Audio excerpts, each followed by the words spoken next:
जंगल में एक चालाक लोमड़ी रहती थी। वह बहुत तेज तर्रार और चालाक थी, लेकिन साथ ही थोड़ी धूर्त भी। वह हमेशा दूसरे जानवरों को मूर्ख बनाने की कोशिश करती थी। उसी जंगल में एक बुद्धिमान सारस भी रहता था।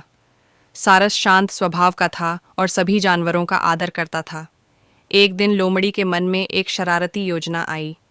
सारस को अपने घर भोजन के लिए आमंत्रित किया। सारस को बहुत खुशी हुई और उसने लोमड़ी का न्योता स्वीकार कर लिया। अगले दिन जब सारस लोमड़ी के घर पहुंचा तो उसने देखा कि लोमड़ी ने खाने में स्वादिष्ट खिचड़ी बनाई थी, लेकिन चालाकी से उसने खिचड़ी को चौड़ी और सपाट प्लेट में परोसा। सारस ने अपनी लंबी चोंच से कई बार खाने की कोशिश की, लेकिन वह खिचड़ी नहीं खा सका। दूसरी ओर लोमड़ी आराम से अपनी जीभ से खिचड़ी चाट चाट कर खा रही थी। सारस को समझ आ गया कि लोमड़ी ने उसे मूर्ख बनाने की योजना बनाई थी।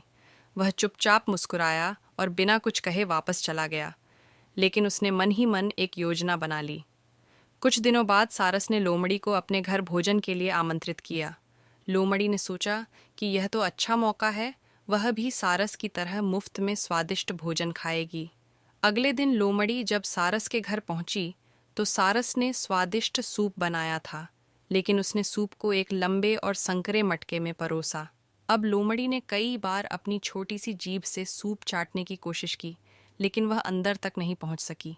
दूसरी ओर सारस अपनी लंबी चोंच से आराम से सूप पी रहा था। अब लोमड़ी को अपनी गलती का एहसास हुआ। उसने शर्मिंदा होकर सारस से माफ़ी मांगी। सारस ने उसे क्षमा कर दिया और दोनों अच्छे मित्र बन गए। दूसरों के साथ जैसा व्यवहार हम करते हैं, वैसा ही व्यवहार हमें भी मिलता है।